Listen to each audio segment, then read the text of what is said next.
Now, in the land of autonomous, in the land of AI, there's some people who are a little bit afraid of this stuff, Will.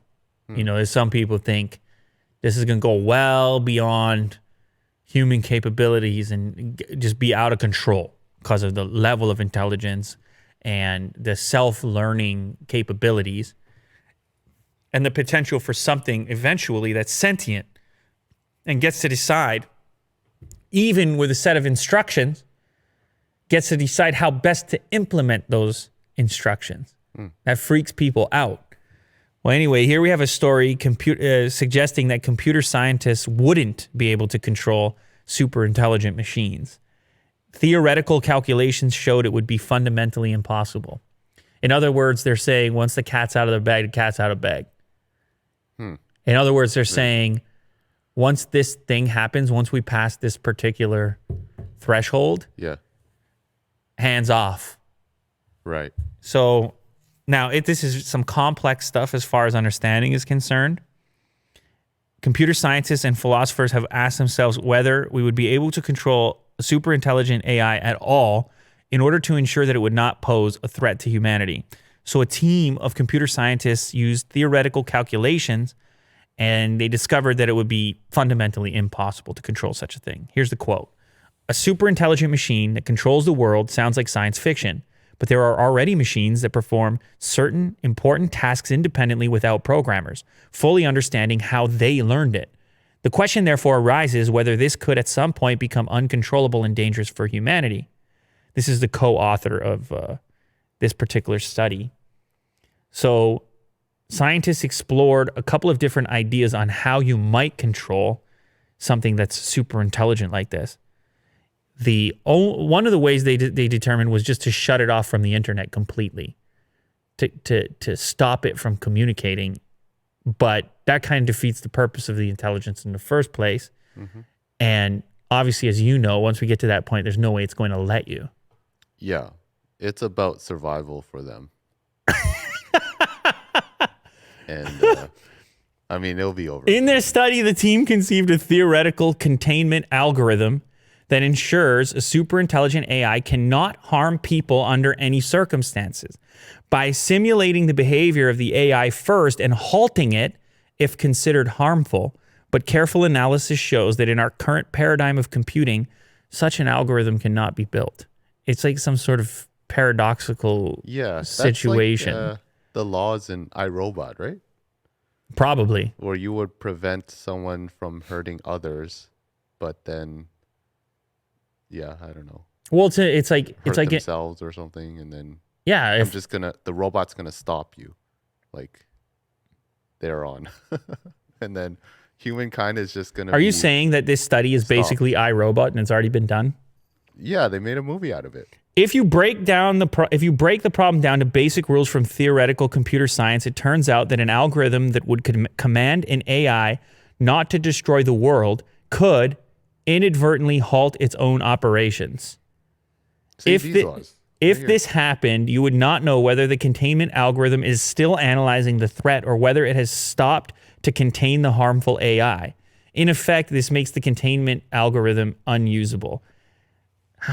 This is... Yeah. Oh, here you go. What do you got? Three laws. Okay, give me the 3 laws of robotics, Will. So a robot may not injure a human being or through inaction allow a human being to come to harm. That's the first law. The second law is a robot must obey orders given by human beings except where such orders would conflict with the first law. And the third is a robot must protect its own existence as long as that's the such problem. protection does not conflict with the first or second law. That's a slippery one, the last one. Yeah. But yeah, there is some sort of paradoxical component to this, or at least a conundrum. And these scientists who know far more than you or I and other individuals who have studied such a thing understand the complexity in controlling something like this, and most seem to have come to the conclusion that it's a genie out the bottle, it's a cat out the bag, it's a tough one. Are you scared of AI? Yeah. It seems so inevitable to me that being scared, it seems futile. So you're just gonna accept it? Well, it just, I don't know. I know that people with more influence than me have tried to talk about it or alter it in some way, but it doesn't seem possible. It seems there's already systems in play that are far more complex than any individual understands, or at least exist in such a fashion where the human input is minimal comparative to the self-learning or to the what is the name for that? It's not self-learning in computing. When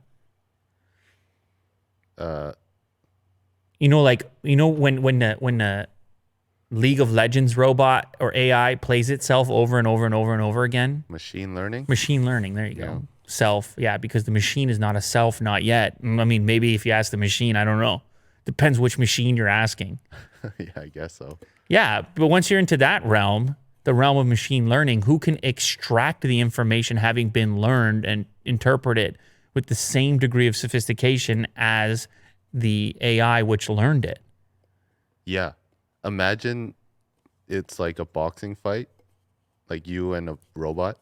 Yeah, it would probably learn from like millions and billions of it's beyond the human bandwidth. Even if you could, the speed would be terrible. Yeah. Even if you could, right?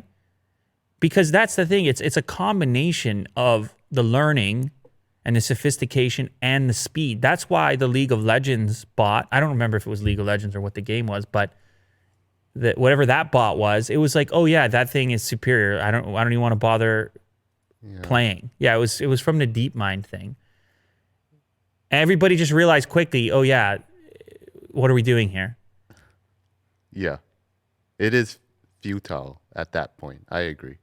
Right. Now that's just a video game, but you obviously you can imagine things beyond video games and well, that's why they're working. That's the Neuralink thing. That's why they're working so hard on the human AI interface. Yeah. We're so lacking we can cooperate. Yeah, we're lacking the speed, right? We have AI. these weird, look at this thing we're trapped in here. Meat sacks. And the speed of our lips moving and the way in which we communicate. And imagine we'd still tap on screens. That's so slow. Yeah. With our meat sack fingers. We're so slow. Yeah. Old technology, man.